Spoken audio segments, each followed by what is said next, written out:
okukutula naye lwakuba kinene tuli ku kintu ekigamba nti omukyala yeetaaga okusaasirwa ennyo, omukyala yeetaaga okukwata obulungi, omukyala yeetaaga okulabirirwa kubanga munafu.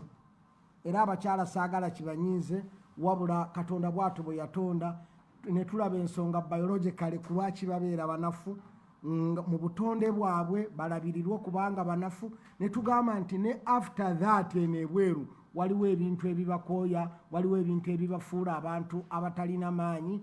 Kye tuliko olwaleero twasoma ne tugamba nti monthly period zibaleetera obunafu, era ne tulaba ku lwaki zibaleetera obunafu. Buli omu nakkiriziganya nti mu butuufu biologically monthly period zireeta obunafu. Ne tuuka ku kigambo ekigamba nti ekigambo olubuto lwe lujja okututwalira ku budde, era ne tulabanga mu butuufu olubuto luleetera omukyala okubeera nga muki nga munafu. We twakomaawo nga tulaba olubuto luleetera lutya omukyala okubeera omuki omunafu. Ne tugamba nti olubuto kitegeeza biologically ejjibu erimala, kuba twagamba nti olubuto ye bo bakiyita alphotios, bumukiyita alphotios. Kitegeeza kidescribing omwana ali munnabaana, baby akyali munnabaana gwe bayitaani. Kaakati photos oyo nga kyekiva mu zigoti. Kaakati bwe tulaba nga ti zigoti ajja n'afuuka photos, ekitegeeza ye baby ali mu lubuto. We twagambira nti mu butuufu omukyala watandikira okunafuwa, ne tulaba amera atya mu lubuto. Kaakati olwaleero tugenda kutuuka ku kigambo ekigamba omuntu ategeera atya ffe ki ekitulaga nti ali lubuto, naye omukyala yennyini ki ekimulaga nti ali lubuto. Signs z'olubuto nti kubanga tubutuga nti omukyala ow'olubuto yeetaaga okukwata mu ngeri esingako atalina luki. Ekitegeeza wateeka okubalawo signs z'alina okulabirwako, naffe ze tulina okulabirako tusobole okumuhandulinga. Teacher bwaga nti omwana bwe babeera mu examinations temubatawaanya, ne bweba punishment togimuwa. Ekitegeeza teacher abeera alina timetable nti kati exams zituuse, era n'omwana amanya nti kati tugenda mu exams. Era essomero bwe libeera nga lirimu abaana abalalu mu examination, oyinza okutuuka onoloza nti wali nabaki nabaana. Why? Nti kubanga examination zituuse, date yazo etuuse. Era ekitegeeza nga bwe tuba nga twetaaga to handle a pregnancy woman with care, tulina okutegeera sign za pregnancy. Ekitali ekyo tujja kumukwata vagalanta nga bwe tukwata abatalina lubuto. Abatali lubuto mu Luganda lwe lutuufu. Tugaane omukyala ali lubuto, tugaane omukyala alina olubuto. Bwe tugaa nti alina olubuto tuba tutegeeza luno olw'emmere. Bwe tugaa nti ali lubuto tuba tutegeeza pregnancy. There is a difference between stomach and pregnancy. Bwe nsuubira obuyivu bwange butono, Oluganda siri mulungi mu Luganda, era mu bisinga okunnuma mu nsi saasomerako mu Buganda, saasomesebwako musomesa Muganda, saasomerako mu Buganda, sisomangako Luganda. Ebintu ebyo binnuma nnyo. Saasomesebwako musomesa Muganda, saasomerako mu Buganda, saasomako Luganda. Naye nga botasobola kulivansinga ejji tebalikuba kiraka era tebalitunga ne giraasi bweyatika ebeekoze eki eyatise byampitako naye I regret era nga ndaba nti nasalwa nnyo kubanga Oluganda lulungi. Naye kyenjagala tutuukeko nti omukyala ffe okutegeera nti ali lubuto ekitegeeza tulina okubeera ne sayini ze tulabirako naye zaalabirako asobole okunnyamba ku handolingi kubanga bwe twagamba nti omukyala ali olubuto bamukwata with care psychology waaba akyuse kutegeera psychology oyo mutandika ddi that handling kati ze tugendako nga tugamba nti biki ebitulaga nti omukyala ali lubuto era omukyala ategeera atya nti ali lubuto kubanga bwe twagamba ffe nti biologically ejji bwe lituuka mu nnabaana ate ne lyasa ebisenge bya nnabaana ne liyingira ne lituuka eri ne limerako obusuwa obungi obwo ne bugenda ne bukwata eri ku kisenge kya nnabaana ne bwekola akalipo ne bweyingiramu olwo nga bukoze kye bayita placenta era placenta ng'egenda kuyamba omukyala ne bwashakinga olubuto tulishakinga obuvasirozeziriwa ebiseera ebisinga batera okwogera 6 mu biology batera okwogera sayinizi 6 tuyinza ezimu okuzireka oba naye tutambule bwe tuti sayini esooka books zonna kwe zitandikira n'abantu kwe batandikira okumanya n'omukyala kwatandikira okumanya nti irabika ndi lubuto ebiseera ebisinga naye ng'ate baganda bange si bwe kiri wabula sayini esooka abantu aba bulijjo gye basookerako monthly periods zistopinga naye ate biologically monthly periods ziyinza okuggwawo ne wayita emyezi 4 omukyala nga talwala naye nga tali lubuto emyezi 3 it's okay biologically naye bwe kisukka ku 3 nikigenda ku 4 oyo aba mulwadde aba yeetaaga ngenda alabe gynecologist ambule ku lwaki talwala naye emyezi 2 tusonomo biologically omukyala okuzizita obutalwala n'amala emyezi 2 nga tagenze mu periods n'ebiseera ebisinga abakyala bonna naffe abantu aba bulijjo nange wa P5 second term kasa omuwala ŋŋamba nti saagenze mu nsonga nsooka kwekanga agati ekitegeeza sayini esooka abantu gye tusookerako monthly periods stop bwe zistopinga ng'omwana takyagenda mu nsonga ke sayini esooka eraga nti omukyala ali lubuto kaakati biologically why monthly periods zistopinga ng'omukyala afunye olubuto ntegerekese bulungi nnyo why hikima ki rabbil bariya katonda gye yateekawo nti monthly periods zistopinge ng'omukyala afunye olubuto biologically waliwo ensonga 25 why omukyala ali olubuto talwala naye tetujja zijjayo zonna kubanga ziyinza otumalako emyaka nga 2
tukkiriziganye nti twagamba nti omukyala alina tubes ezijja ne zinona amagi okuva mu kisero kyago. Tubes ziri empaavu eno neno nizikwata mu kisero kiri okujjayo amagi. Ati tubes ezo zitambula n'ekye tuyita chromosomes. Kati chromosomes zibeera bize kukuza mwana. Horomonati zonna zibeera bize mu kukuza fotasono. Kati nga tizigenda ate kwegabanyamu kufuna maanyi gakuza periods. Kati amagi gali ne gatakula.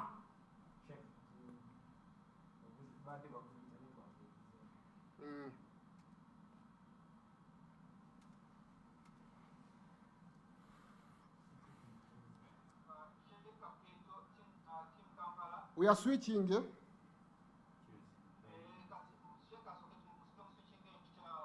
Okay.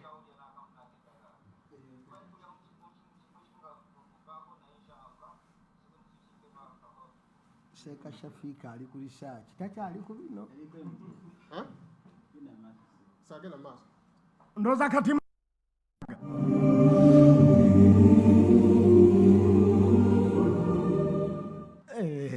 kakati baganda bange bwe tulaba nti twagamba nti amajaago okuva mu kisero kyago gatambulira ku tubes.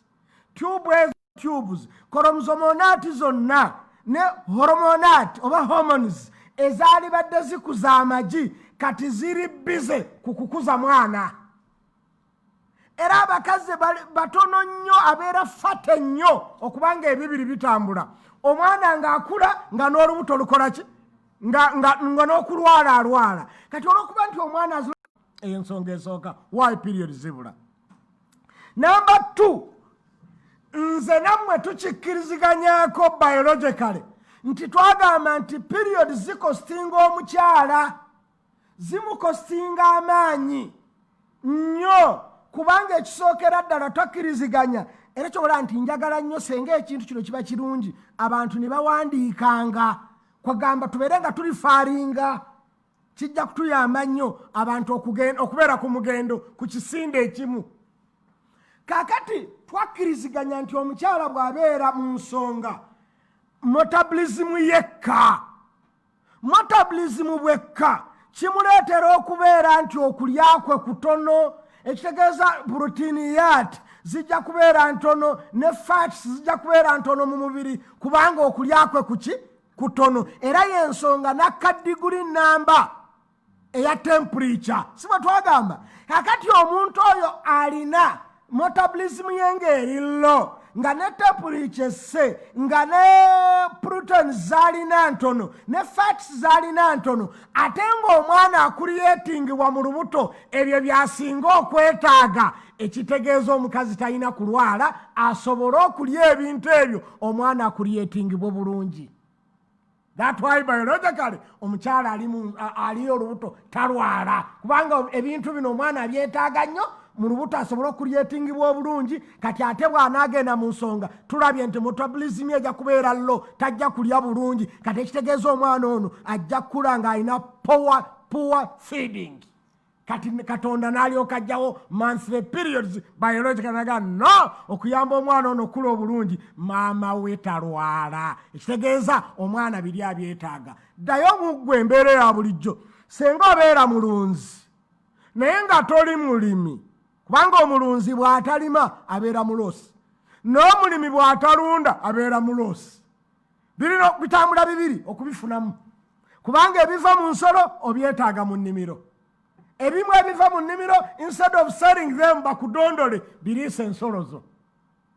You get my point? Kaakati olaba otya senga neighbor wo abadde mulunzi nga gw'oli mulimi nga manyiwo omujja wuwe bw'olaba ng'atandiseewo ennimiro neighbor gy'obadde ojja manyiwa naye bw'atandikawo ennimiro sekalwanga gwe omulunzi omulimi olaba otya? Obeera waledde okakasa nti takyaddeyo kuwa maniwa kubanga naye amukola ki? Kaakati omukyala azinonga nga naye afunye ekyetaaga maniwa mu lubuto lwe aba takyasobola kufulumya bweru.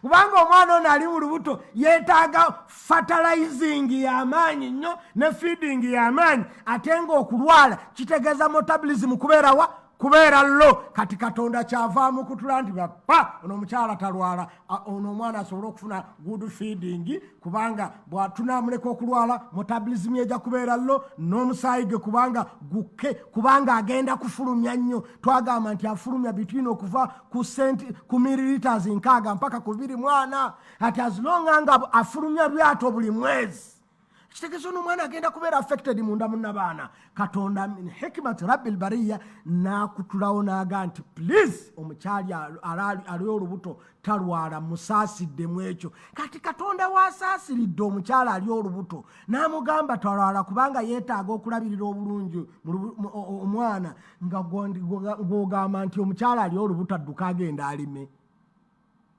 omukyala ali olubuto asiimuule ennyumba, omukyala ali olubuto agenda atyabe enku, omukyala ali olubuto agenda akole kino nakiri. Rabbana ono abakyala mubasaasire, abakyala mubayambe, ekyo kibafuula abanafu nga tebeetaaga ate kubakola ki kubongerako mbeera yammwe. Allah n'abasaasira, Allah n'amuggyako kino n'amuggyako okusiiba n'amuggyako kino kubanga omwana yeetaaga okufiidingibwa obulungi. kakati gwe kulwaki ate omuteekako ebinaatwala energy ye mu bungi. Please, nabbi kyavaaga nti mbalekedde abanafu. Bane tuli ku hadisi ya nabbi sallallahu alaihi wasallam ega nti mbalekedde abanafu ababiri muleka nani n'omukyala. kati ffe gwe tuliko ye mukyala tulabye ku lwaki nabbi sallallahu alaihi wasallam yamuyita omunafu olw'ensonga eyo nti yeetaaga okubeera nga olubuto lwe luliisibwa bulungi nnyo ate period zitegeeza omukyala oyo talya bulungi nnyo ekitegeeza nga omwana tagenda kufuna bimukuliyetinga bulungi nnyo ajja kubeera ne poor feeding ate as long nga omwana alina poor feeding ajja kubeera affected mu lubuto lwe. kati abaami muliise bulungi abakyala abali embuto mubaliise bulungi. kyasabye kyoba oleeta okusinziira ku busobozi bwo, kyasabye kyoba oleeta okusinziira ku busobozi bwe. naawe omukyala tunulamu kino kyetaaga kiryo kyetaaga kiryo kyetaaga naye ng'otunulako ku nsawo y'omwami. ensawo y'omwami bw'ebeera nga bwezitoowo bwajja okuleeta yo yabyayagala. bwaleeta byotabo nga tobyagala naye ng'asobola okubirya birye. kati buli omu yeenanuule alanamu okusinziira essookaye bwekola ki bweyenkana. yeyo ensonga ku lwaki abakyala abali mu nsonga abali embuto tebakola ki tebalwala. ennamba endala ebiraga nti ekigaana omukyala okulwala. nze nammwe waliwo bwe tukkiriziganya wadde nze ndi wa P5 second term mu health science naye biologically twagamba nti omukyala bw'alwala kitegeeza nti n'abaana afunyeemu okuyiwa omusaayi guli kubanga twagamba nti ejjibwa erijja nirigwa mu n'abaana n'abaana ng'azimba si bwe kiri. n'abaana oyo bw'azimba ekimuzimbya ajje ng'agatta eri n'eri agobe ejji kiringa ffe bwe tubeera mu faamu bwe tuba ennume nga y'amaanyi tutera kugigobera mu nte zino endala bw'ogoba zino zo ne zigisindika. ali ne n'abaana azimba bw'ati kusindika gibweru. kakati n'abaana bw'anaagezaako okuzimba asindike ejje ebweru ng'ate mulimu omwana kitegeeza ajja kusindika omwana wa ebweru. You get my point? Hata zilonga nga twagala mwana asindikibwe bweru ekitegeeza n'abaana y'omwana y'omukyala terina kukola ki terina kuzimba kudda eno already eri soft kubanga erimu giri emirandira geri emisuwo gikola placenta. kakati Katonda ate bw'agireetemu okuzimba ng'egoba ggi. kakati ejjibwa enaayagala okuligoba biologically kitegeeza ejjibwa erinaaba lifuluma n'omwana ajja kukola ki omwana ajja kufuluma. kati Katonda n'aga nti no omukyala ali mu period sijja kumuleeta omukyala ali olubuto sijja muleetera kulwala. ensonga etegerekese bulungi baganda bange. ensonga endala nze nammwe tukimanyi bulungi nnyo nti twagamba nti n'abaana ayingirwamu emisuwa giri nga gigenda okukola placenta. kaakati ate okulwala kitegeeza nti era afunemu obutuli obugenda okufulumya omusaayi. You get my point? kakati ekitegeeza waliwo okukuubagana gino emisuwa giyingira ate n'abaana eri ayabika.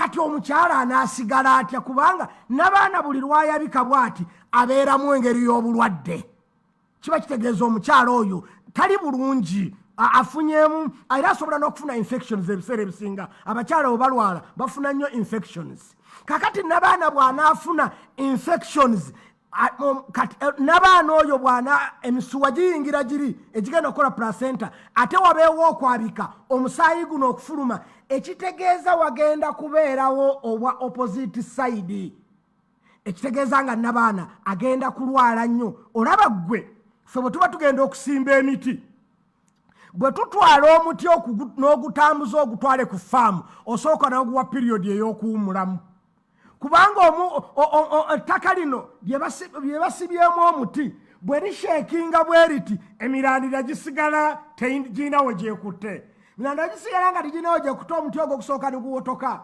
ate omukyalo ono bw'anaabeera nga n'abaana erimu ebbwa liri ery'okuyitibwamu omusaayi ate wabeerewo n'ebbwa ery'okuyingira kw'omusuwa ekitegeeza omukyala tugenda kumutta bussi katonda n'aga nti no n'abaana tagenda kweyasa kufulumya musaayi kankirekaawo oledi ekyokuyingiramu emisuwa kikola ki kimala obwo tagenda kumugattako bibiri binene bibiri ensonga erabise baganda bange kyenjagala tukkiriziganyeko nti omusaayi gulimu obulwadde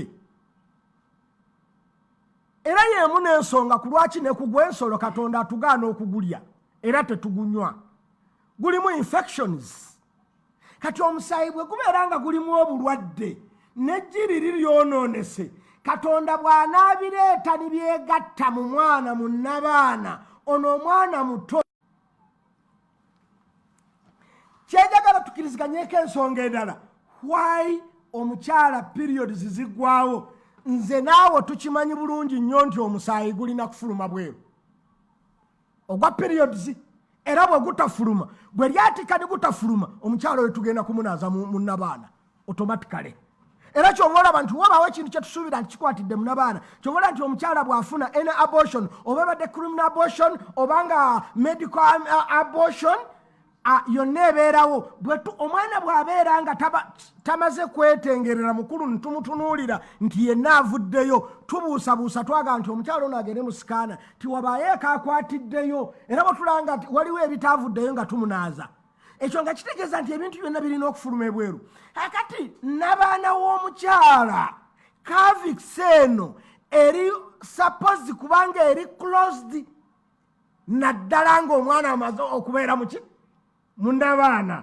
akati ate omusaayi kitegeeza to open omusaayi gukole ki gufulume kati ebintu ebyo tunabigatta tutya omwana alina kubeera nga ali close eri munda ate omusaayi gutegeeza kubanga they open n'abaana omusaayi gukole ki gufulume ekyo nga kitegeeza nti once you open the uterus ekitegeeza germs zisobola okuva ebweru ne ziyingira kati omusaayi gwennyini gulina infection zaago ate wabeerewo okuta omumwa gwa n'abaana kitegeeza nti germs zijja kuva ebweru kyova olaba n'abwana omukazi bw'afuna olubuto ebiseera ebisinga 99% cervix eno katonda agire ekola kye tuyita kubanga cervix ye twakkiriziganya nti eri inch emu yo tekula esigala inch emu wabula ebeera soft ekigireetera okubeera soft esobola okufulumya nyukazi zino amazzi agalinga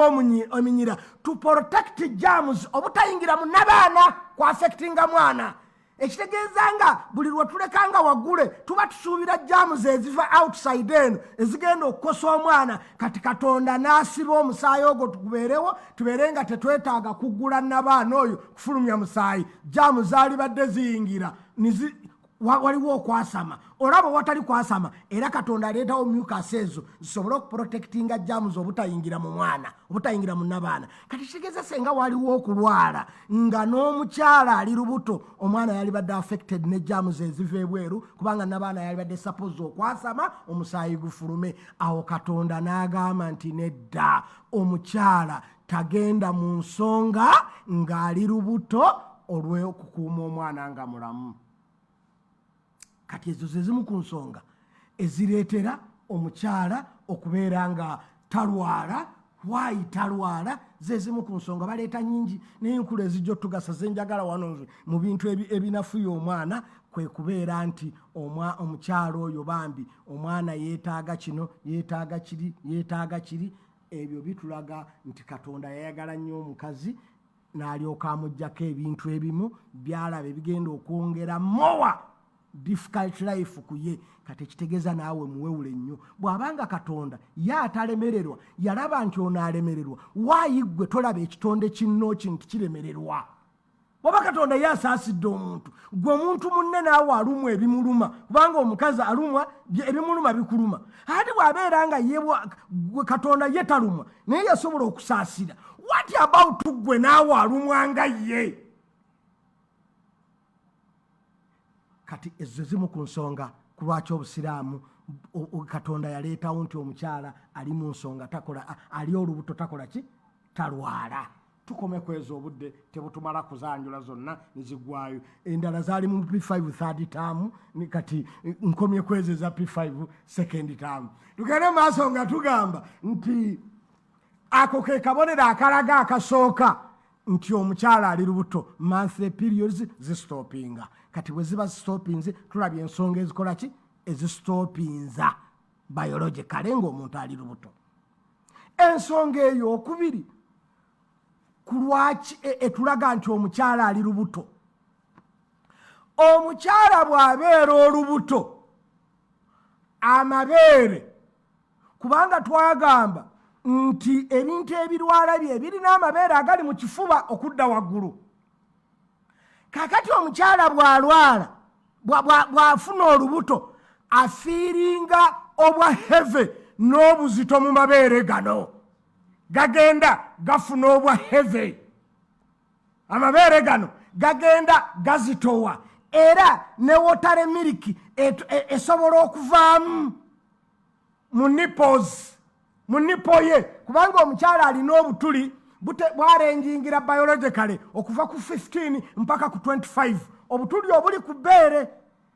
Naye ebiseera ebisinga omukyala bw'afuna olubuto obutuli obwo obumu busobola okuleeta kye tuyita wotare miliki ne gatandika okufuluma. Era awo tumanya ne bw'ebeera nsolo, bw'oyagala okutegeera ensolo either eyonsa oba eri lubuto, tukwata ku mabeere gaayo ne tukamamu. Ensolo eri olubuto bw'onyigako oyongeramu amaanyi matono nnyo g'okozesa okulaba eyonsa. Okulaba eyonsa, you don't need power. Okwatako bwoti ne gajja nomanyi nti n'ensolo eyonsa. Naye eri olubuto weeyongera okunyiga ku nipo, bw'onyiga eno nipo gyetandikira eno ng'otuuka ku kibeere kyennyini, obutuli buno nga bwasama nga butandika okuleeta wotare miliki, nomanya nti ensolo eno eriggwako. Kati n'omukyala ali olubuto afuna okuzitowa, amabeere gano gazitowa, kwe kutandika kw'okuzitowa kw'omukyala, kubanga omukyala bw'abeera olubuto buli mwezi yeeyongerako kiremu giramu 125, ye kiremu ne koota. Omukyala bw'abeera olubuto emyezi gyonna 10 gimwongerako kiro 10. Subhana man la yanam. Kiro 7 za bino ebimuli mu lubuto, ekiro 3 zibeera zize fizikale, omubiri gwe gweyongera okugejja ng'ali lubuto. Kaakati atandika okuzitowa naye atandikira ku mabeere. Ku lwaki? Kubanga n'abaana normally tesobola kubeeramu milliliters ezisukka 2 nga eri mu normal size. Naye bw'afuna olubuto mpaka kuzaala, bwa tugambye yeyongerako kiro 10. Omukyala bw'afuna olubuto mpaka kuzaala, n'abaana we abeera byonna ebirimu, n'abaana yeeyongerako, n'abaana abeera asobola okufuna liters 7, milliliters 7 azifuna, kubanga yeeyongerako atya nti ekisookera ddala yeeyongerako n'abaana yennyini agenda mu grams 10. Kasita omukyala watuuka okuzaalira n'abaana normally abazitowa giramu 10. La ilaha illallah. Si yakire namba tu ebiseera ebisinga normally omwana nga ye ng'omwana azitowa giramu 3, grams 13,500. Sizo kilo 3 kitundu. kati kilo 3 saaka amazzi gano membala nasi byonna amazzi agabeeramu omwana nga bwe tujoga sone internal sone inside so ojja kwekanga nga byonna shawa eno yonna ezitowa giramu 10 ntegerekese kakati genda ku placenta esowa giramu meka 5 agenze mu 6 kakati nomale n'amazzi gano agamubeeramu n'okulebera kwalebera yeyongeramu enamba n'agenda mu kilo 10 nga-3 zeyongedde mu muntu 7 2 kati n'azitowa wallahi gwe bw'ogenda ow'omusawo n'omugaana neeyongeddeko omwaka gumu kilo 10 inna lillahi akugamba nti gwe bakuziiki era akuteeka ku dayati amanya ntosobola kwerabirira amanya ntosobola kolaki kwerabirira nakuteeka ku dayati era basinga abasawo bakusala appetite nga tomanyiga miraka nakuwa eddagala nga don't feel nti oyagala okulya kubanga alabye ntosobola kwerabirira naye omukyala yeyongerako kilozi 10 okumwongerako buli kyonna kizitowa tukijja wali nti sayinizi eziraga nti omuntu ali lubuto atandika okufuna obuzito muki mabeere gano era ne wotale miliki n'atandika okuva muki okuva mu nipples bw'oba ozinyizeeko nga tugambye nti obutuli obubeera ku mabeere bwarenjingira okuva ku 15 mpaka ku mmeka ku 25 normale yesi bugenda obumu bufa bukola ki era ebiseera ebisinga bwegenda nga bufa omwana takuta amabeere mwegabagala nga mwegali nga kirabika obutuli mu feeding ne kulala obutuli obumu bwakola ki bwayonooneka therefore nti omukazi afiiringa obwa heaven kati omuntu afunye obuzito why omwongerako obuzito baganda bange abeera munafu abaffe tubuuze nti gwe bwe weeyongera okuzitowa weeyongera maanyi oba weeyongera kunafuwa era omuntu omuzito baga nti asikyasobola kuddukaawo kubanga kati ndi muki muzito ekitegeeza obuzito bwongera buki bwongera bunafu nomale kati omukyala abeera munafu nabbi kyava aga nti mbalekedde omunafu baganda bange bw'obeera ng'osobola okutuukiriza ekiraamo kya taatawo n'otuukiriza ekiraamo kyani n'otuukiriza ekiraamo ky'omuntu kyeyalekawo nti bannange nimugamba bannange mujje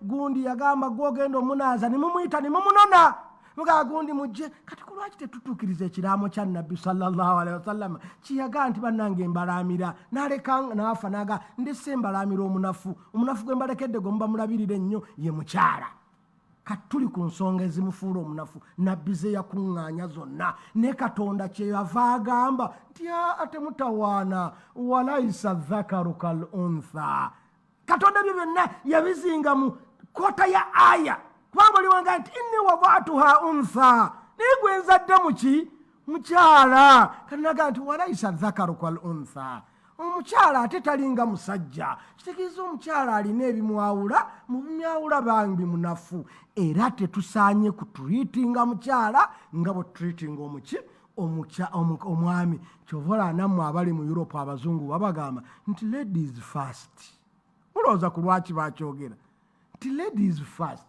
let us serve a lady ladies first bwebeera layini ku lwaki ayimirira mu layini nga yakuzaala obanga yeetisse mukamwana wo gwalina mu lubuto mukamwana wo oba kweka ekikulu kya byonna nti mwana amulina mu lubuto lwaki timumenya ladies first okubanga olowooza abazungu obatuukira okumusaasira nabbi sallallahu alaihi wasallam tula nti bo bangi bingi bye boogera bo ne tulowooza nti si bya busiraamu bo batuukiriza kiraamo kya nabbi sallallahu alaihi wasallama nti musaasire abaki nabbi ga rifqan bilqawarir musaasire nnyo abakyala omuzungu nanjaga nti ladies first gonoveeri nti bakuliriza abakazi no bali ku kiraamo kya nabbi muhammadi sallallahu alaihi wasallam era if ladies not fast don't marry bw'obanga tosobola kuwa mukyala that care don't marry mukyala yeetaaga care tulabye nti ekiraga nti ali lubuto bambi obuzito bweyongerako nga talina kyakubukolera si yabuleese wabula bwe bwamuleeta naawe kyemuwasiza oyagala mufune abaana kati omwana kitegeeza buzito kati tulabye nti yeeyongerako kilo 10 gw'olwaleero bw'oba ozitowa kilo 6 tukusibeko kilo 10 oweze kilo 7 osiibe nazo ennaku 3 ng'ekidomola kya lita 10 okirina wano bwoti osula nakyo otambula nakyo ogenda okukola nakyo otuula nakyo okumala ennaku 2. How do you feel? Ne bweruba olumu you can't, ne bweruba half yalwo you can't, ne bweruba essaawa lita 10 ozisibe wano. Naye omukyala omutunulya bambi mwana lwasoose okufuna olubuto tazaalangako alina kilo 10 zasitudde. Kati nabbi bw'ataali tugambye nti muyambe abakyala banafu yalibadde talina hyuma, ate nga tukimanyi nti nabbi waffe alina ki? Hyuma. Kyavaaga rifqan bilqawarir, muyambe abakyala banafu. Era bwe yali afa teyagamba nti mugende mulwane mu kkubo lya Allah, mugende mukole kino, musaddaakaga nti uhawiju alaikum haqa dhaifain, ngenze naye mbalekedde abanafu 2 mulekwa n'omukyala. Ffe tuli ku mulyango gwa mukyala. Yeye ensonga ku lwaki nabbi yagamba nti omukyala munafu, omukyala ayambiwe. Baganda bange weegendereza, labirira omukyala ali mu mbeera mbi nnyo ey'okubeera n'olubuto era emunafuya. Tomwongerako ate ggwe kumunafuya bwongo nti omuteekeko stress ezizo. No, please behave islamically. Era kyonna ekyamaanyi tokireeteraawo. Omwami tokolanga ensobi nga tomanyi psychology, ne bw'oba ogenda kuwasa ate n'olinda omukyala ng'ali lubuto noga nti ngenda kuwasa, oba n'owasa ng'ali mumbe, oba oyagala kutta muntu. Funa ekiseera ekituufu. Era kyola nti ebiseera ebisinga abasajja ishu twetaaga tutegeere bulungi nnyo. Ishu y'okulabirira amaka 2 teyimiridde onde ku finance, eyimiridde ne ku bwongo. When do you marry? The second one. When do you announce that? You get the point? Waliwo ebiseera nga munno toyinza mukubako kigambo nti ali muleba azaala nti nawasiza. Ayinza okuzaala omwana oba oyagadde kutta mwana na nnyina. You get the point? Kati olina okubeera n'amagezi. Bangi bwabeera ne finance mu nsawo. No, waliwo abantu ng'obwongo bwabwe mu busiraamu tebakkirizibwa kuwasa bakyala 2 nga he can't manage. Ne wabanga alina essente nnyingi nnyo naye ng'obwongo bwe tibusobola kufuga maka 2. Kati tuli bangi abasajja gw'olabanga mutuufu omukyala omu yeetaaga bamuggyeko ate ng'ayongeddeku okunoga nti gwe eva ovuga oddala vansi. Kakati baga to the point nti abakyala otulabira nti omukyala ali lubuto kutandika kufiiringa bwa heavy, kubanga twagambye buli lunaku buli mwezi yeyongerako obuki obwa heavy. Yes, geroka mpaka wawereza kilomeka kilo 10 buli lunaku tuga yeyongerako giramu 1,205 gweze yeyongereko buli mwezi. Olabe nti dokita akuleka. Dr. Kasato kwali? Dr. Kasato. Sekansanja yaliwo. Gwe bw'ogenda ku saizi yo nga bwenjiraba oli musajja amanyi okukuuma omubiri, oli potable. Olowooza bwe weeyongerako kilo 10 dokita waakugamba ki?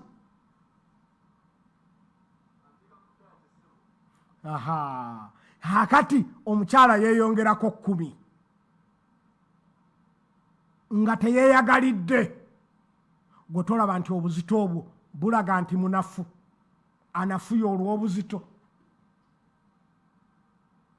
Kakati baganda bange ye ensonga ey'okubiri etulaga, ye sayini ey'okubiri etulaga nti omukyala ali ki? Ali lubuto kwongera kuzitowa. Ensonga ey'okusatu etulaga nti omukyala ali lubuto. Baganda bange omukyala bw'afuna olubuto wabeerawo ekitegeeza alina kye tuyita foreign body mu lubuto. Bw'afuna foreign body oyo tuba twetaaga okutegeera mulamu oba si mulamu, kubanga oli ali mu lubuto muntu.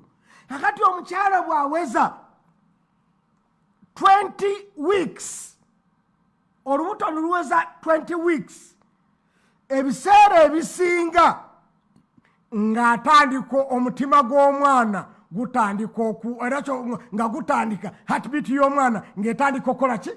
Okuba ku 20 weeks. Era kyova olaba abasawo ba midwives babagezi okugenda olugana n'omukazi ono byakola bitegeera asa okutu ku abdomen y'omukazi Get a point. Now nagati omwana mulamu. Nogati ono ngata si nogati wallahi nzo wapi 5 second term ndabyo obutasoma. Omukazi ajja Saturday okutu nagati omwana mulamu. Bwateko okutu ko abnormal y'omukazi awulira heartbeat y'omukyala pumping ebeera ey'omwana.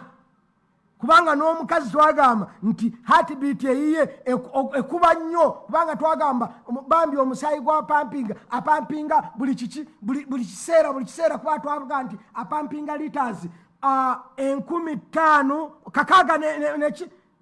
kakaaga mu 5 per day pawati olunaku za pampinga bw'abeera nomo bw'aba efuna olubuto n'apampinga liters 1.5 kati ekitegeeza pumping ye ebeere ekola ku bantu bameka 2 ye n'omwana kakati that why nti omutima omukazi midwife oba doctor ina asaako okutuwali n'awulira nti omukyala omwana apampinga bulungi akagamba heartbeat y'omwana etera okukola ki etera okuwulirwa ng'ali lubuto naye bwe ne bw'ajja nakkuta ne bw'agejja olubuto nga tuli mwana omusawo bw'assaako ekintu ku kutu tawulira heartbeat yonna kubanga there is nobody in the womb. Kakati ekyo kitegeeza nti tuwulira heartbeat ey'omukazi ebeera ekuba eno waggulu n'ey'omwana ng'ekubira ekubira eno wansi. Why ekubira eno wansi nga bwe tulakiraba kuba omwana bw'abeera eno wansi tujja kiraba naye kituliko nti mu bitulaga nti omukazi ali lubuto atandika okubeera ng'afuna heartbeat y'omwana after 20 weeks etandika okutegeerekeka ekuba. Ekirala after 24 weeks parts ezisinga ez'omwana ziba zimaze okucreatingibwa. Kaakati omukazi azifiiringa buli wamu naga kaka nakagulu kanyiga era bw'omutwe bw'olagala nga owakakono katambula kaddeeno naawe omusajja mu bimanyisi kyamu oyinza okuba nga oli ne mukyala waawo ku buliri oba mutudde ola nga akagulu k'omwana kakusamba n'ola nti ako kagulu get the point n'ola nti akakono kali bwe kati ekitegeeza bodies parts z'omwana ezisinga zitandika okufiiringibwa abali ebweru nga tumanya nti please mulimu ekintu naddala ku 24 weeks tumanya nti mulimu ekintu. Namba eddako ebitulaga nti omukyala ali lubuto bambi uterus grows. Enamba y'okumeka uterus ekola ki? Uterus ekula. Tugambye nti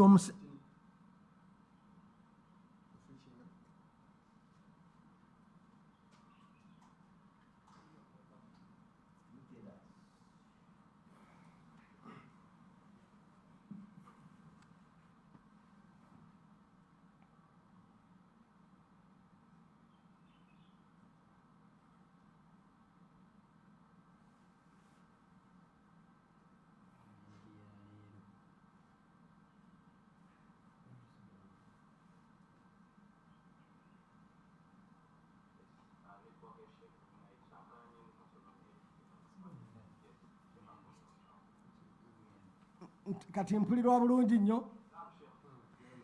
Kaakati baganda bange owulira kati Sheikh Nsanja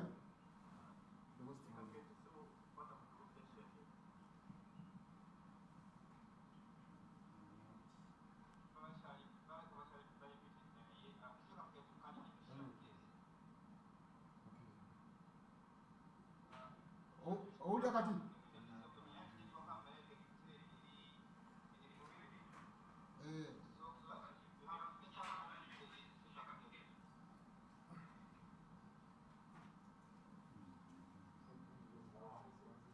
Assalamu alaikum.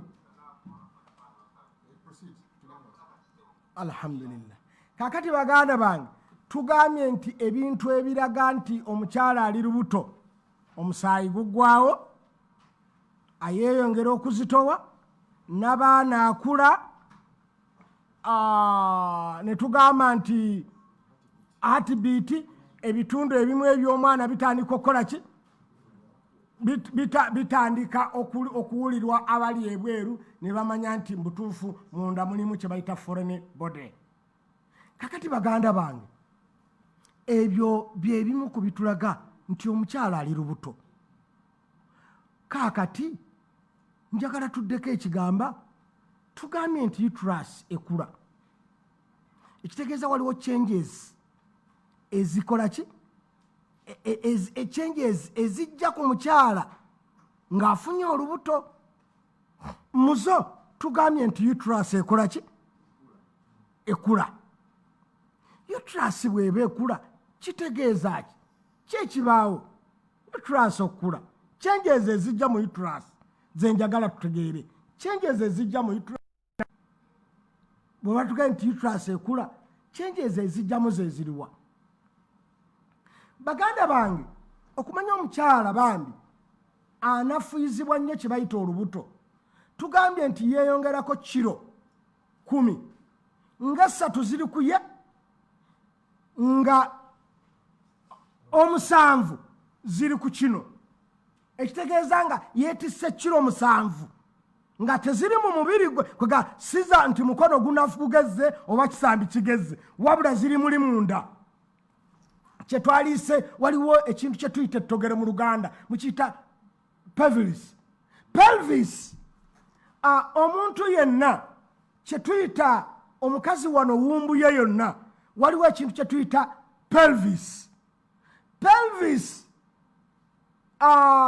lyettogero lye tuyita ki ettogero.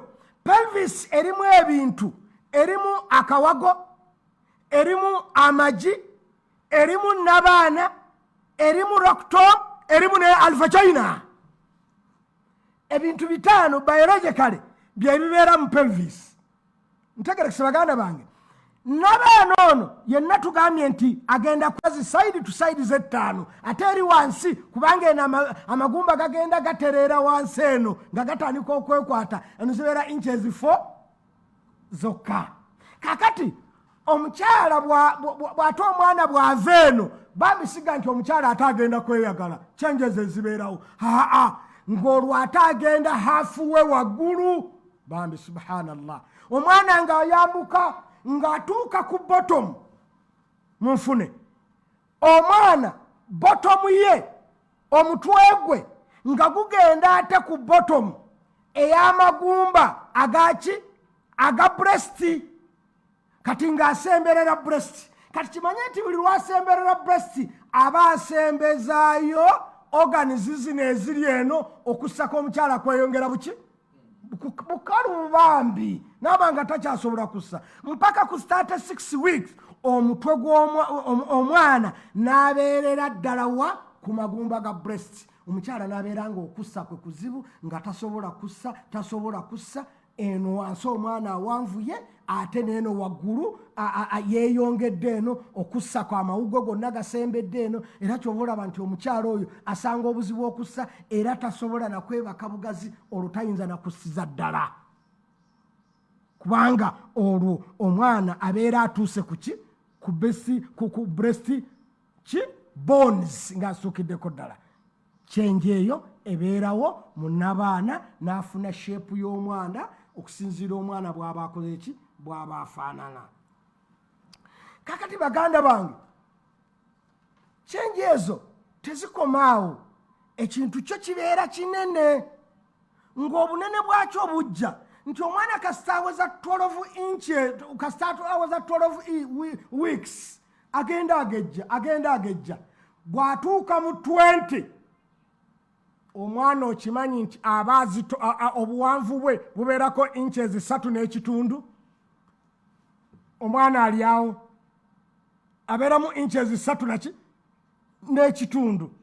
Omwana bw'agenda mu weeks 28 n'agenda mu weeks meka n'agenda mu inches 8 agenda awanvuwa olwo pounds n'ebeera 1.5 pound. Si yamwe y'Ebungereza pound gye tupimiramu omwana sekansanja oyinza ogamba nti mukyala abeera ne pounds mu lubuto mu bayala gye tugituma mu pounds ebeera emu n'ekitundu obugazi bwe era kyola waliwo omusomesa nga nsanyusa nnyo ye bw'aba ayogera ku pawundi z'omwana ng'aga nti asitegeeza aljenel israelini baba Arabu pawundi y'Obungereza bagiyita jenel israelini kuga jenel y'Abaustralini naye baga to the point omwana omukyala bw'agenda n'aweza weeks 28 ng'omwana agenda mu 14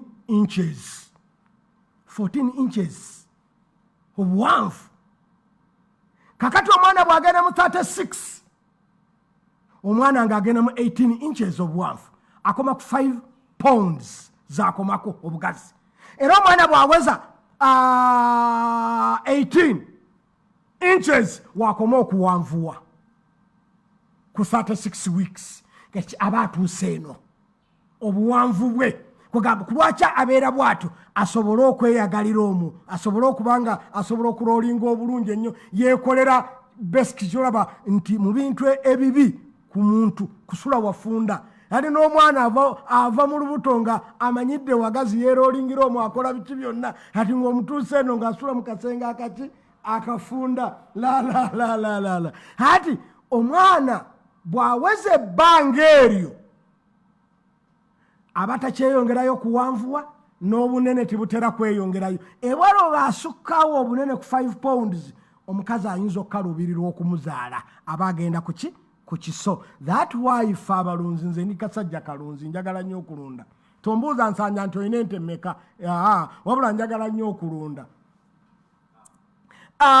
bwe tuba tugenda ente si buli nte lwesala nti tugiweerawo ennume abalunzi abatuufu abeera n'akiraala ekyennyana ento ennyana ezitannawaka ng'ekyayagala zibeere yaziwa ebbanga nti myaka 2 nga taziwa nnume kubanga ente bwezaala nga nto eringa bwolaba muntu mwana bwazaala nga tanneetuuka afuna ebizibu bingi bazirongoosa bakola ki obwana bubeera butono kubanga wumbu yaayo ebeera tekola ki teyeemalirira kusitula beetaaga bagireka eryegejje ati bagireka n'erya neekula neesobola okuzaala ngaekola ki nga yeesobola naye baga to the point kyenjagala nti ffe bwe tugenda okussa ennume mu kiraalo nsooka gitunuulira mutwe ng'ekintunuza mu mutwe bwe ndaba ennume ng'omutwe munene nnyo sigiteeka mu nte zange ennyana zijja kufa nnyo nga zizaala kubanga omutwe ogwo pelvis ejja kuba ntono get a point kakati omukyala byebikyenji ng'ebyo ku nnabaana we n'asobola okubanga yeetaaga okubanga ayambibwa n'asobola okwetaaga obuyambi tumukwate bulungi nnyo omwana abeera agezze kati waakomaawo okugejja ku pounds meka 65 ate n'akoma ku 18 inches mu buwanvu ng'ekigendererwa asobole okuzaala katonda amukomyawo omwana asobole okuzaalibwa nomale ng'ensonga buli lweva ku bunene ng'omwana munene nnyo nga omuwala tasobola kumuzaala kiba kitegeeza nti omwana we bagenda kukola ki bagenda kumulongoosa ate buli wagamba okulongoosa kitegeeza waliwo obwaddenja waliwo okusirisa omukazi bw'anaasirika ne bw'anadda eggulu tajja kuddanga bwe yakoze eki nga bwe yabadde kakati katonda zecenjezi ezibeera muki zecenjezi ezibeera mu nnabaana w'omukyala ng'ali lubuto eziraga bambi nti yeetaaga obuyambi anafuwa kyenje endala ebeerawo kavikisi y'omukyala ebeera nnyo soft mu kubeera soft esobole okufulumya mucus ziri ezigenda okukuuma ki ezigenda okukuuma germs obutayingira muki obutayingira munnabaana kukosa mwana ekirala changing nti wabeerawo omusu w'omuwanvu mu biology tuguyita code omuwanvu ogugenda okutuukira ddala ku mwana owokubiri kyetuyita placenta n'abaana abatakirina yekyenje endala ebeerawo n'abaana abeera takirina nga tiwali lubuto naye bwe lubeerawo wabeerawo omusuwa ogwo nga gwetooloddwa emisuwa emirala 3 naye nga Katonda agisiirinze n'ejjeri agisiiringa n'ejjeri nga tegijja kulabibwa buli omu gibeera munda mu jjeri eryo esatu egyo nga gyeyunga ku koodi egenda ku placenta ejjayo oxygeni ne feedingi y'omwana guweza 20 inches obuwanvu 20 inches ezeyongerako bane 20 inches nene okubanga zezijja nezikwata ku mukundi gw'omwana kyekyo kye nabagamba nti Adamu alayhi salaamu ye teyalina mukundi kubanga teyaliirako mu lubuto ne Hawa teyabeera na mukundi kubanga teyakulirako mu lubuto nga guli meaningless ate nga Katonda takola kintu kiriki meaningless ate ffe bamaama baffe babeera ne 20 inches ezivaano ku kundi eziyita mu nabaana nezigenda mu placenta era baziraba nnyo ku last stage kubanga okuzaala kulina stages 3 stage eyokusatu tulaba nnyo bwetumala okuseparatinga placenta nevaayo n'omwana n'avaayo omusuwa egyo tugiraba era omusawo omutendeke n'alyoka abiseparatinga placenta n'agisuula omwana n'alyoka amusiba akalira n'akasiba kati bakati the point zezo changes ezibeera ku nabaana zezo signs eziraga nti omukyala ali lubuto zonna zitulaga nti omukyala zimunafuya nabbi sallallahu alaihi wasallam we yasinziira n'atugamba nti rifqan bilqawariri bakanda bange musaasira abakyala era n'atugamba ng'afa nti uhawwiju alaikum haqqa dhaifaini mbalekedde abanafu babiri omukyala ne mulekwa ninze njagalako mukyala kati ekitegeeza buli musajja yenna ali wano buli musajja yenna mpulira amanye nti omuntu bw'alina munafu olwa bayologi oli gwe twalaba na bino ebijjawo kati todda ku mukyala kutuntuza era bwe tukusanga eiza ng'ozinze ebikondo okuba mukyala tumanya nti weetaaga kutwala butabika oliko mento problemu gw'okuba ebikonde si ye ggwe gw'ovuma gw'oteekako obw'amaanyi si ye ggwe abakyala abo tubeetisse bibateeka kwetikka kubanga abakyala omulembe guno batuwangudde bakola ebyabwe ne bakola n'ebyaffe n'olabira ddala ng'omukyala bamumenya bakola ebyabwe bitya nti bazaala ne bayonsa abaana baabwe ate ne bakola n'ebyaffe ne twagala batuliisa n'osanga omusajja nga ganoonya mukazi anampa capital noonya mukazi anampa sente ananteekamu kaashi kati gwe akoze ebibi ebyokuzaala ayonsezza n'abaana abaalidde abakoledde buli kimu abasitudde mu lubuto ate omutaddeko n'ebibye ali lubuto yakufiidinga ate afiidinge n'omwana waali mu lubuto afiidinge n'ababaali abali ebweru baganda bange ruhmaakum mufune rahma musaasire abakyala mukyala alabirirwa bulabirizi omukyala munafu sinnatuuka ku kye bayita okuliisa abakyala wabula nze mbalaga bunafu bwa mukyala automatically ojja kuva wano ng'okitegedde nti bw'abeera munafu nze nteekwa okumukolera naye mbagaye nti abakyala batuwangudde nnyo bakoze ebyabwe ne bakola n'ebyaffe n'ayonsa omwana tomusasula n'azaala omwana tolinako omuwadde n'ayoleza omwana tolinako omuwa ayoleza omwana nappizize kale kati omulembe guno gwa pampa yazeegulidde sabbuuni n'amwegulira n'ayoleza omwana ate bwaziwa omukozi bw'agamba omukozi ayoleza omwana wallahi abasajja era tebaagala kusasula bakozi abasajja batono nnyo abasasula abakozi baleeta ne arguments ezitali ntuufu ezitalaga nti uyameni nti tuli basajja naga nti omukozi akola mirimu gyo gwe waali badde ogikola igati point awo nno mwegendereze kyobola nti emirimu gy'omukyala omukozi gy'akola kitegeeza gw'osula n'omukozi buli lwoga nti omukozi emirimu gy'akola gyegijjo gwe mwesasulire ekitegeeza olangiridde nti osula n'omukozi kubanga emirimu gy'omukyala mu maka kusula naawe gino egy'okwoleza omwana wo gw'olina okulaba omwana wo bamuwoleza batya abakyala okuva omwana n'akulu abasajja ti balaba omukazi azimba n'atamanya nti engoye zeetaaga okwongerako Nkazi niye nagulanga ngoye takyasobola zifiitingamu n'agenda niyegulira maternity n'ategeka ebigenda mu ddwaliro n'amala n'avaayo n'agula eby'omwana abakyala ne bambaza n'abaana kubanga be batambula nabo bambi be batya okuswala nnene husbands tebakimanyi nti n'omwana ayambazibwa mukazi yamwambaza ng'ali munnabaana memorasi yiye placenta yiye n'abaana yiye era amwambaze ng'agenda ku ssomero amugulire ne uniform ne ku pata amwambaze. Inna lillahi wa inna ilaihi rajiun. Baganda bange abakyala banafu nabbi sallallahu alaihi wasallama kyava atugamba nti abakyala banafu tulabye ebinafu y'abakyala nti lubuto. Tusomye sayini z'olubuto ne tusoma ne changes ezibeerawo ku mukyala nga munnabaana.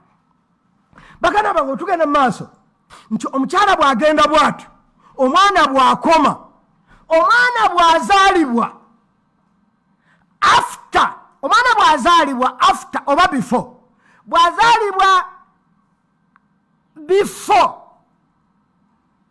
28 weeks omwana bw'azaalibwa before 28 weeks bagiyita abortion. Eri intentional oba teri intentional bannamateeka gye bayita criminal. Bw'azaalibwa before 28 weeks tumuyitaani tugiyita abortion. Yabika bimeka? Bibiri. Tujja kulaba diri webeerawo.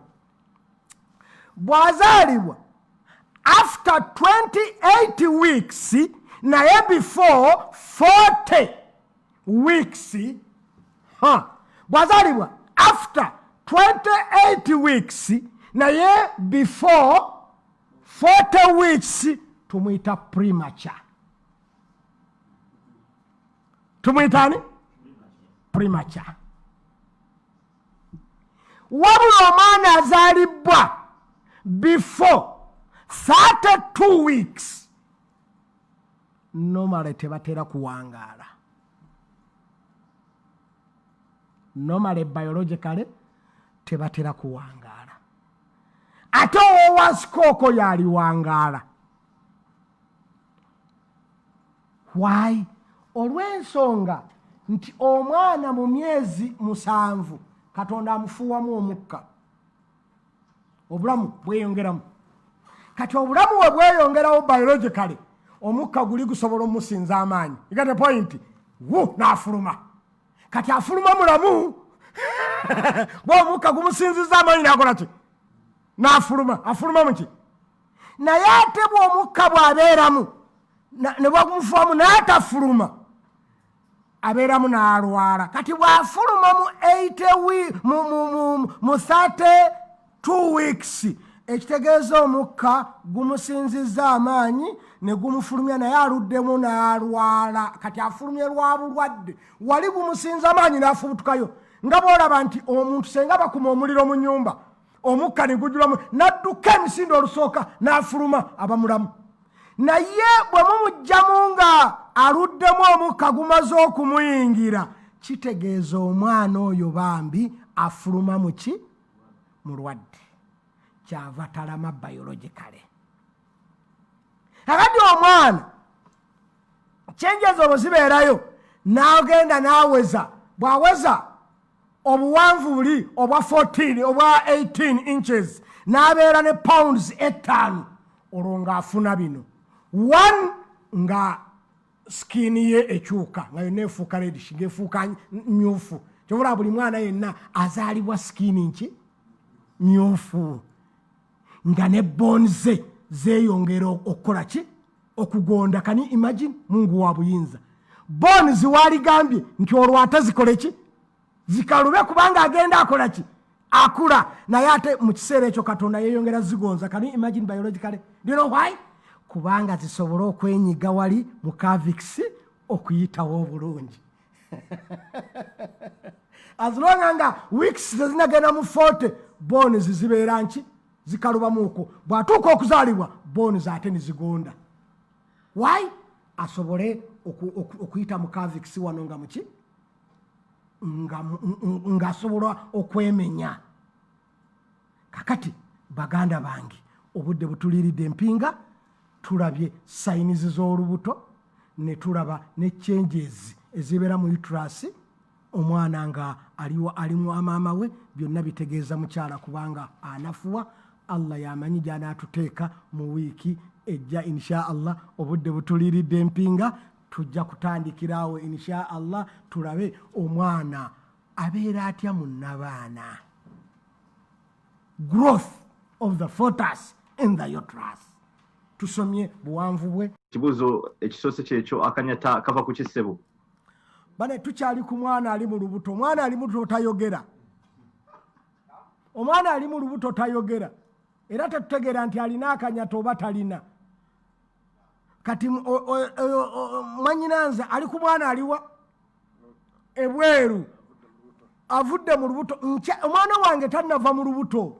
Gwotegedde otya omwana wange nti ayogera oba tayogera? Nze owange akyali mu lubuto. Naam. Naye tujja kiraba akanyata kava ku kibiologically.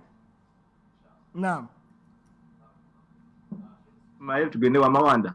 Mawanda, sir. Musa Mawanda, you can unmute yourself, please. Musa Mawanda.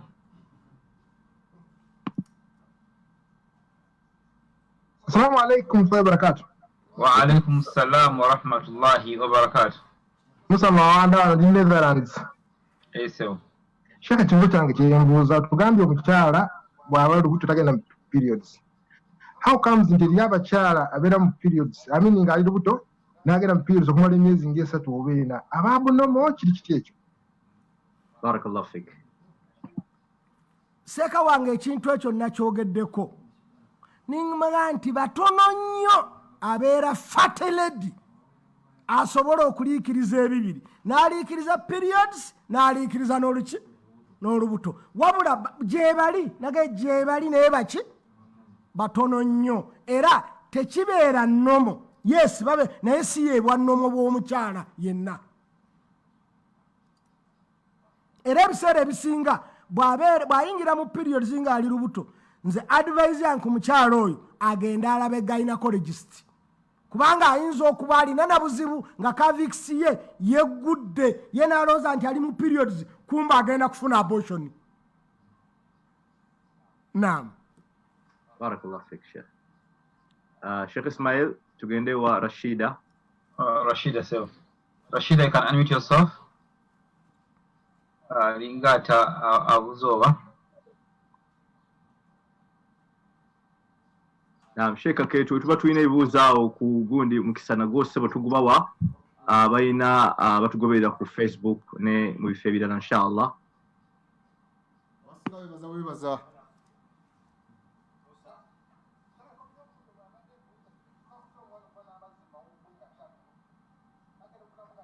Amazzi mawuggwe kyekireeta amazzi mawuggwe g'omwana ng'akyali mu lubuto. Amazzi gaba gaamuyingira. Omuntu yose twagambye nti omukyala alina giramu 100. Kati amazzi gano gayinza okuyingira omwana nigagenda mu mawuggwe era nabwo bulwadde basobola oganyuunyuutamu oba ne bamugamba nti tumulinde abamuzaale baganyuunyuutemu.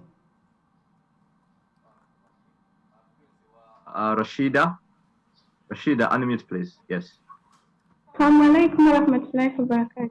Wa alaikum assalam wa rahmatullahi wa barakatuh. Kakati nze ekibuzo kyange kyefaananyirizaako ne nosana kiwandiise mu inbox awo. Naam.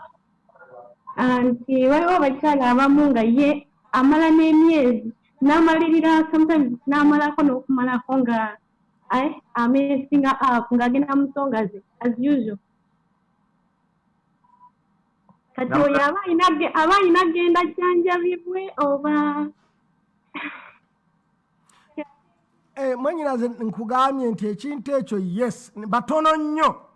Kati ng'oyagala kitegeera nti batono nnyo gwe mu bwannomo bw'okimanyi nti omukyala bw'abeera n'olubuto agenda mu periods.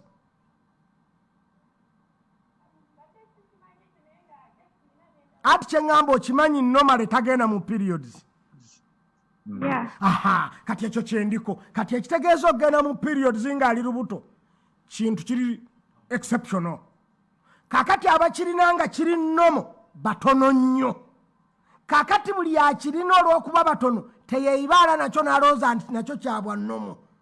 kirungi agende wa gynecologist alabe olw'ensonga kiyinza okuba nga tikiri nnomo nga waliwo likigi yonna ku cervix wano ng'ate muyinza okuyitamu obulwadde ne bukwata omwana kati ekiri beta agenda alabe gynecologist yanaamugamba nti you are okay kizze buzinga ejjiri erikuze kubanga oyinza okulaba omusaayi n'olowooza nti gwa periods kumbe ogenda kufuna abortion.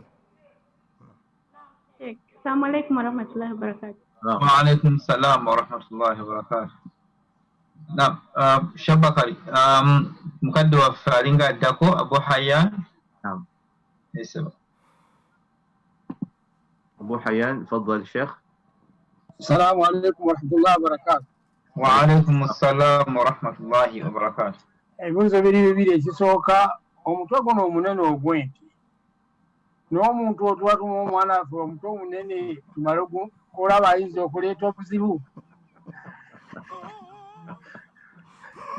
ekibuuzo kye bwe tewagirabye kyakoze ate nga n'omuntu tayawukana nnyo nate kati omutwe omunene ono tuli omwegereza omuwa omwana. ekyokubiri omuntu ayitibwa kiwanuka. Gwokimanyi kiwanuka? Kiwanuka si oyo azaalibwa nga maama we talwadde. Katagwa mu ebyo kaakati nje ebibuuzo bibiri njagala omutwe ne kiwanuka. Nedda wali kye bagamba nti ebiseera ebisinga Katonda alina obuyinza nti olw'okuba omukyala mu kuyonsa era okuyonsa okukola lactose okukola amabeere g'omwana needs proteins and what, that why abakyala era abasinga bwe baba bayonsa tebalwala kubanga proteins baba zeetaaga mu kukola amabeere gaki g'omwana. Kakati omukyala buli wafuna olubuto nga talwadde omwana gwe baga nti kiwanuka yawanuse. Egara point gwe balina kiwanuka nayo kiwanuka atya kiwanuka atya bategeeza mu nti kwagamba yagudde bugwi nga tebamwetegekedde yawanuse kubanga ne nnyina tiyalwadde kyebategeeza nti yawanuse naye nga bangi abazaalibwa naye si ennomo mwebali naye batono abangi omukyala amala kulwala era abakyala bangi bw'atayagala kufuna lubuto aluyisa mwana ku bbeere kwaba atalwala ebiseera ebisinga you can say 80% tebafuna mbuto. Kakati ekyo bwe kiri kati seeka eky'omutwe ogamba nti omusajja alinga nti gwokyogedde sinnakyogera nti omusajja alinga nti kubanga nja kuba nfumya abasajja si nti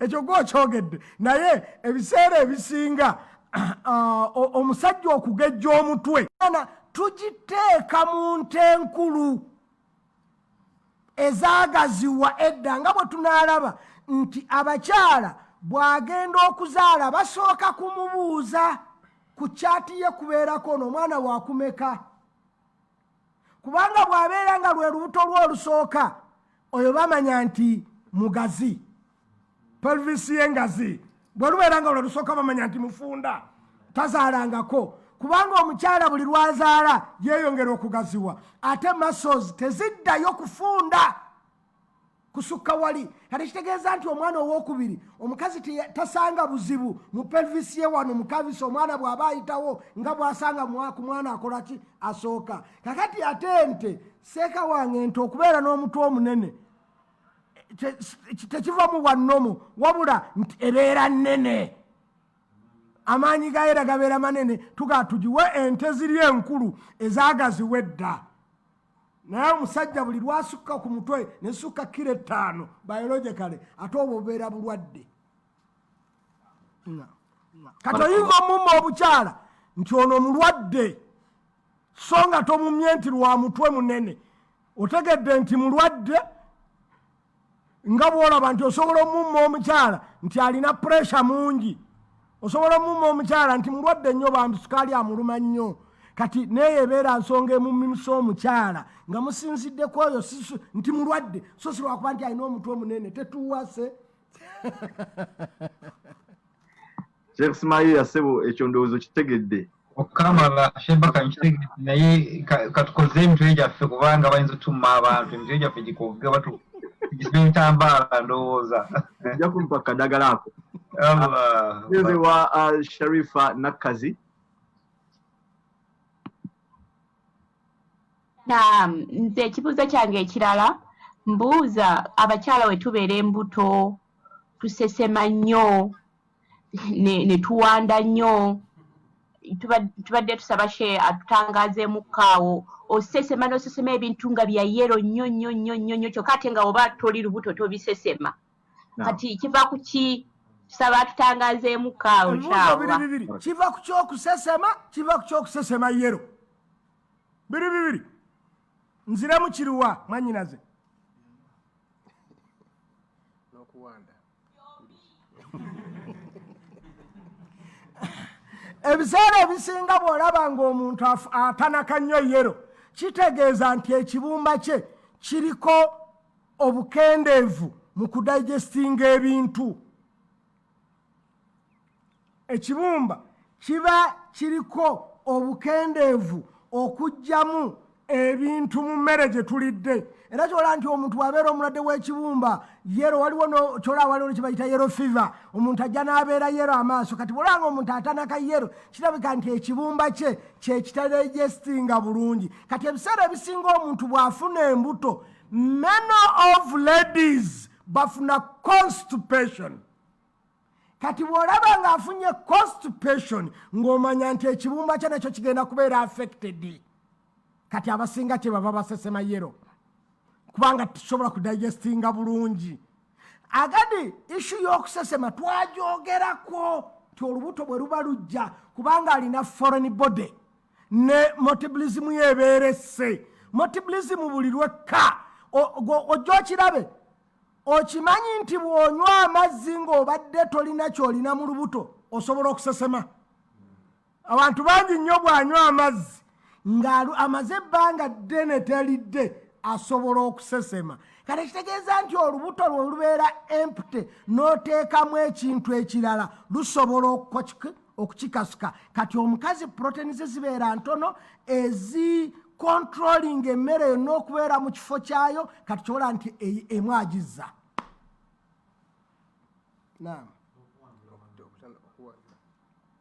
Okuwandula era kyekimu nti babugenzi aba yeetaaga ebintu ebimu aba talina bulungi nnyo liyodo. Kuba omukyala abulwa liyodo ne calcium kimuleetera okuwandula buli kiseera.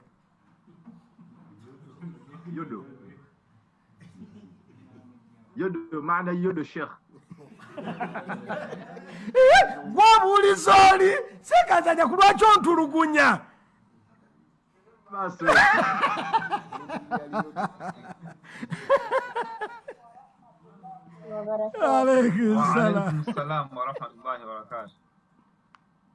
Sheikh kakati nze abadde abuuza nti kiva ku ki nga toli lubuto naye ate ng'osinga period. Nze era siri lubuto. Agambye ki? Agambye ki? Ekibuzo bakiddemu.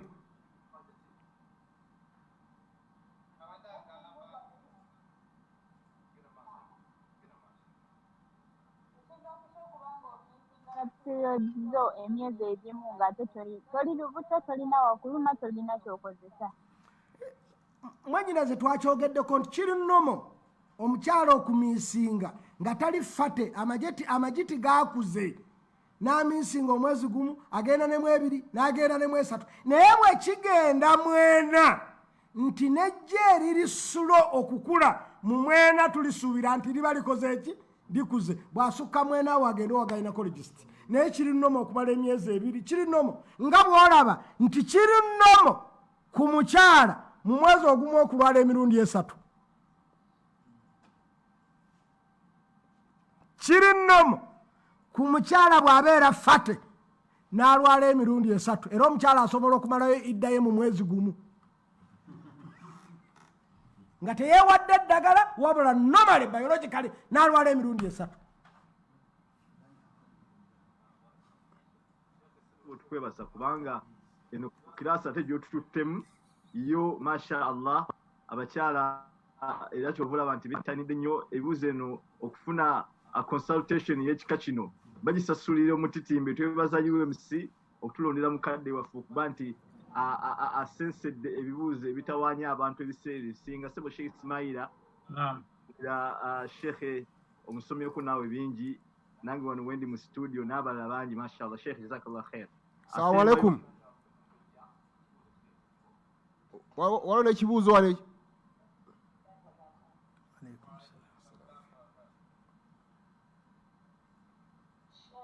Nze mbuuza omukyala gwe balongoosezza obulongoosa, lwaki bw'amala okulongoosebwa nga bamuggyeemu omwana ekinene ennyo atwala omwezi gumu gwokka n'atandika ogenda mu menstruations ze, kiva ku ki? Seeko oli mutu nkweyanza naye tetunatuuka kuzaala, tujja kukiraba eyo. Ku lwaki gwe balongoosezza ayanguwa okukola ki? Okudda mu periods olw'ensonga nabaanaye teyasindise bweru nga bwe tunaakiraba, era teyeetaaga kuddayo kubanga tujja kiraba nti n'abaana mu kuzaala ebisenge byemenya.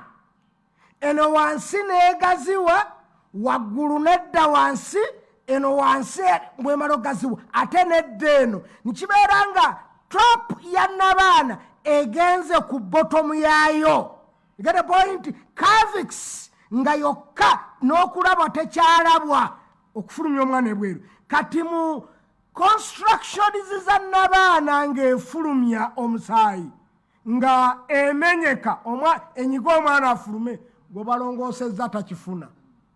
Kati ekitegeeza n'abaana ye esigala eri nnoma, Katonda oyo n'amuleka n'addayo n'alwala mangu kubanga tali affected. Eyoono kubanga buli lunaku eyoono erina okuddayo kati ate bwe banaagireka eyiwe omusaayi again ezitowe ezimbe nga tennaba nakudda mu sheepu yaayo kubanga zinc vitamini owa zinc bambi abeera ye teyayiika ku mukyala akola ki ow'ekiso ate omukazi yenna aba yayiika owono. Kati n'abaana eba tennakudda mu prosesi yaayo kigitwalira ebbanga kati ng'ate Katonda tayinza giteekamu kulwala ate ono wasiza eyiye teyagenzemu ebyo itusinomu okubanga alwala immediately.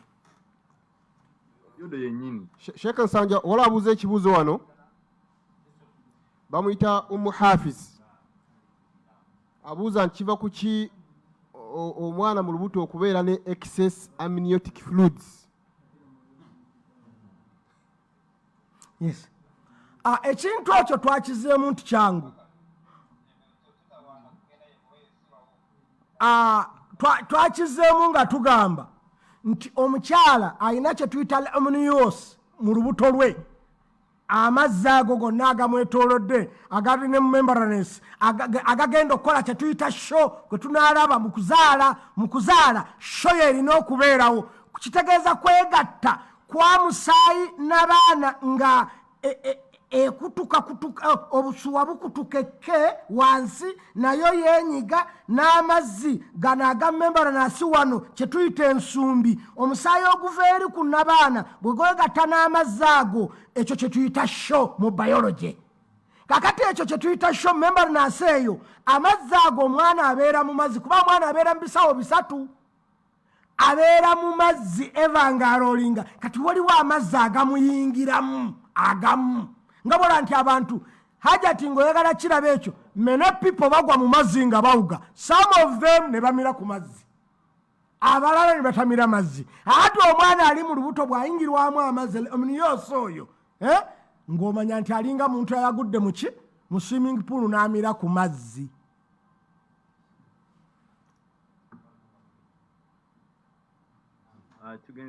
Naye Seeka Nsanja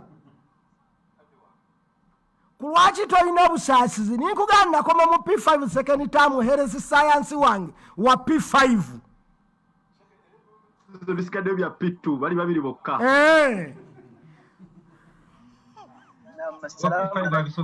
naye basooke bakkirize nti bapittu kale ajja asooka.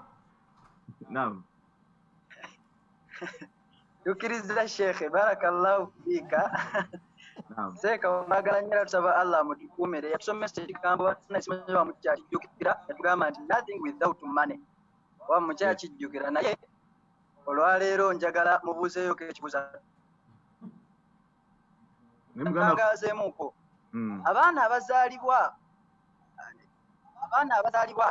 nga beegasse embuto abaana abo ki ekibeera bamisinga oba ki ekyabaletera okwegatta embuto twatera okubalaba naye nga babazaalibwa bafumayo nga beegasse. Omwana owange akyali mu lubuto tannafuluma. Nze gwenjagala tolaba ekyo kya pittu. Seeka wange oli mutuufu bazaalibwa bwe batyo naye nze kyenjagala kati ndi ku lubuto gw'ate oli ku mwana. Mwana wange tannazaalibwa wamulabye otya? Are you gynecologist? Allah ekibuuzo ekyo kijja kubanga kyanukula inshallah. Ayinza okuba yodo Sheikh kiri kiwatugambye tubulya yodo kiri okuba kyekyali sobi ekyo kya pifa bithadi tamu tujja kirabanga tuuse inshallah. Tulina Abbas's iPhone. You can unmute please. Assalamu alaikum wa rahmatullahi wa barakatuhu. Wa alaikum assalam wa rahmatullahi wa barakatuh. Ndi Abbas Njuki nsinzidde wano mu North London. Nsooka okwebaza Sheikh waffe SSEKKADDE mukadde wange Allah tukusaba akubenga yakusasula byonna ate akutubeezeewo ebbanga lyonna akutubeerezeewo ate akusikize wabanga akujjulula okuva mu bulamu buno obwensi obenga otulekerawo bwe tulirabirako ddala ng'afaananga ggwe. Abali ku mukutu guno mwebale nnyo okuba nti muwagira UMC ate nammwe ne mubanga ddala mu butuufu mufunamu. Munzikirize nzijukiza bujjukiza omulimu ogwa miyamiya abataaliwo twagamba nti miyamiya gurupu eyo ekulibwa baganda baffe nga Imaamu Kasozi y'omu ku batandisi baayo eri Uganda wano nga buli muntu awa siringi 10 buli lunaku siringi 10 kyowa. Ne tulaba nga ffe abali eno mu diaspora waggulu eno gye tuli okuwa siringi 10 kizibu naye ssente ezo ziwa mulundi gumu kati nga wano mu Bungereza ekyokulabirako pawundi 10.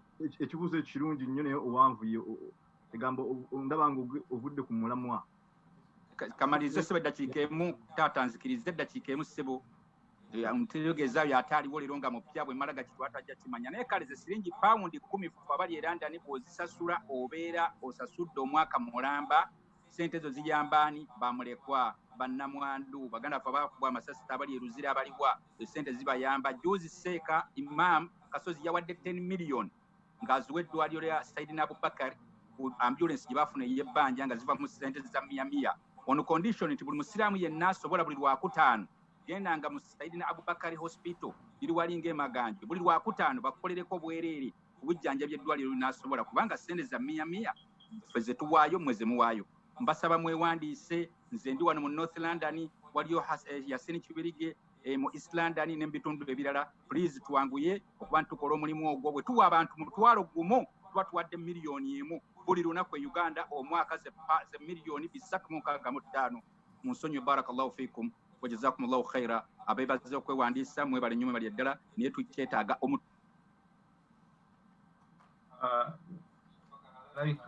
Alaika abuze Assalamu alaikum.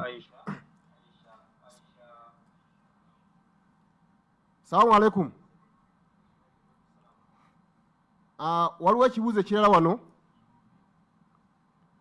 nti omwana okubeera mu nseke kiva ku ki?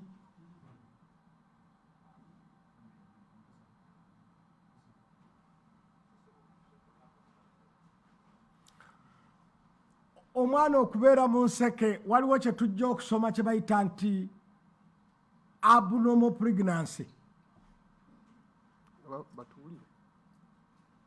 Seeka wange mumpulira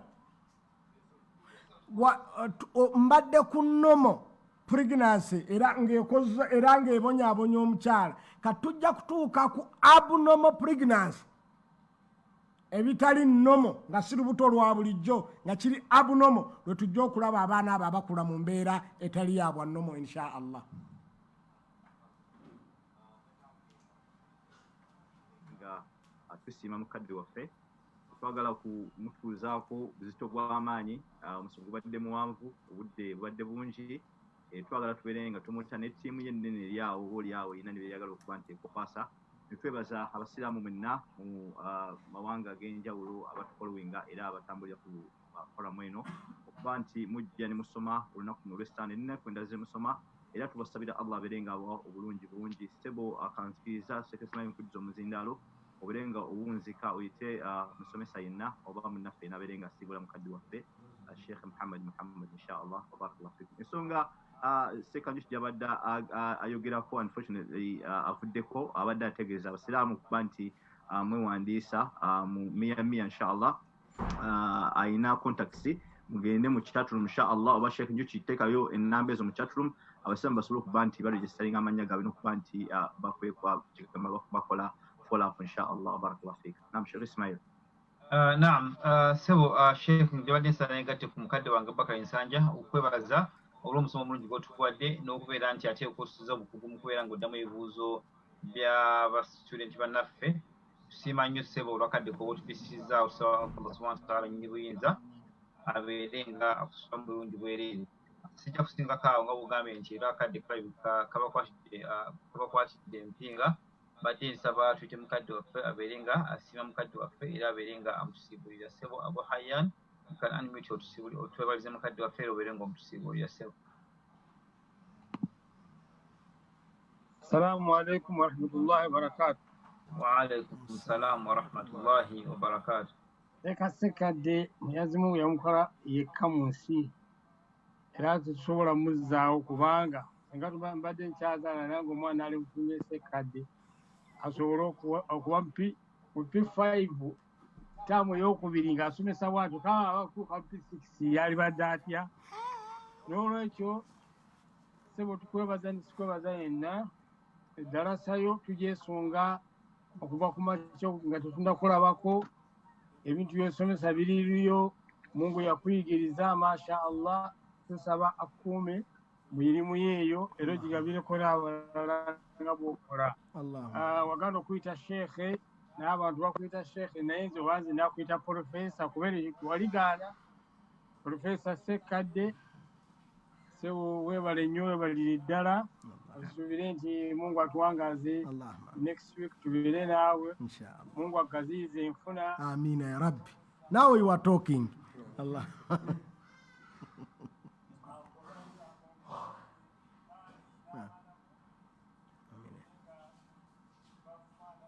Allah. Amin ya Rabbi.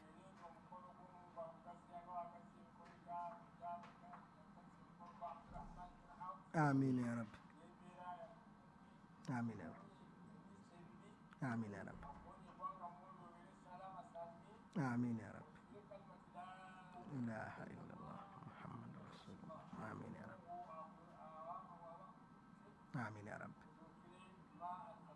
Amin ya Rabbi. Amin ya Rabbi. Amin ya دعاء زفي. ربنا آتنا في الدنيا حسنة وفي الآخرة حسنة وقنا عذاب النار. اللهم آت نفوسنا تقواها وزكيها أنت خير من زكاها وأنت وليها ومولاها. يا نعم المولى يا نعم المصير. غفرانك ربنا وإليك المصير. والسلام عليكم ورحمة الله وبركاته.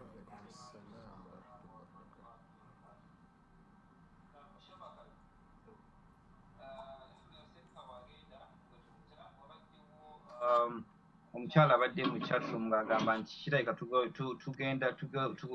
tugenze nnyo into medical, tulabika tuvudde ku side eya gundi ey'obusiraamu, naye simanyi oba omuddamu otyo omukyalo oyo. Egamba abantu abamu oyinza okitunda bwotyo, naye shekhe agenze nnyo mu side ya medical, basically okulaga obunafu bw'omuntu n'obunafu bw'omukyala olidde osobole okuba nti nno okiraba mu side eyo otegere gwe omwami omukyala ono ayisibwa atya kubanga ebiseera ebisinga kubanga otunulidde entonda y'omukyala Allah engeri gye yamutondamu ne process gyayitamu kuba nti afuna olubuto wahnan ala wahni buzibu ku buzibu kati obuzibu obwo ate abasajja tetubutunuulira ebyo tetugenzeyo okusoma biology wabula kulaga obuzito omukyala baba yeetisse n'okukaluubirizibwa kwayitamu kakati gwe nawe omusajja n'ojja n'omwekkatako n'omukuluusanya n'okola ebitakoleka ng'ogezaako okulaba nti olina ky'omwagalamu mu mbeera etali ya buvunaanyizibwa n'oba nti omuyisa bubi kyokka ng'ate ali mu mbeera kigambo yeetaaga okuba nti asaasirwa n'okuba nti ayambibwa mu mbeera ezo.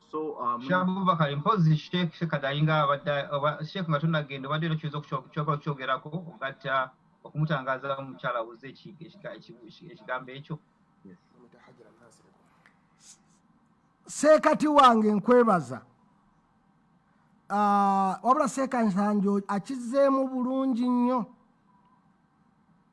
naye ndaba nga sinnaba kugenda mu biology wa mukyala wabula nzivuunula aya ezigamba nti Ssekkansanjo atusomeddeko emu n'endala eyo mu surati al-Ahqaf nti hamalatuhu ummuhu karhan maama we yamusitula ng'ali mu buzito mu mbeera mbi kati nze just ngezaako ku explaininga aya embeera embi omukazi gy'abeeramu wawadaatuhu kurha era n'amuzaala ng'ali mu buzibu kati sigenze into biology wabula buli biology yenna gw'olaba ali eyo baali bavuunula bakutegeeza aya eno kati nze obuzibu bwange maama bwonvunaana kukubuulira what is biology?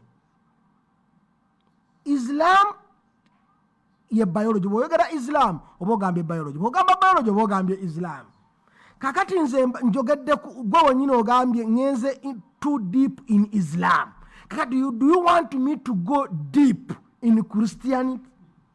Ate bwonga nti ngenze too deep in biology ongambye nti ngenze too deep in Islam oba oyagala ndage wamwe nnyinaze bwe sigenze too deep in Islam kakati kyekyo toyina bw'oyawula busiraamu ne science kakati gwe bw'onaasomesa abantu nti maama we yamusitula ng'ali mu buzito n'okomaawo obuzito bw'otabutegeeza abantu banaategeera buzito ki nenabbi okuba banaatugaa nti tubasaasire bwe tunaa tetutegedde buzito tunaatandikirawo okusaasira. Naam haja tiwebale nnyo nesigeze nze niwapiva second term wabula ayega nti hamalatu ummuhu karhan wa wadaatuhu karha yamusitula ng'ali mu buzibu kati mbadde just nkunnyonnyola buzibu bwakusitula basobole okusaasira kati wali badde oga nti wali mbuuza nti naye wazaalako ng'obimanyi awo naalikwadde ansa entuufu naazilonga nga ndi mu tafsiri ya aya nyabo ndi mu tafsiri wakati sigenze mu medical be balongoosa be batunuulira n'akubuulira biki sinayingira mu kya medical naki ndi mu aya hamalatu ummuhu karha maama we yamusitula mu buzito sinaagenda mu medical yonna bambi.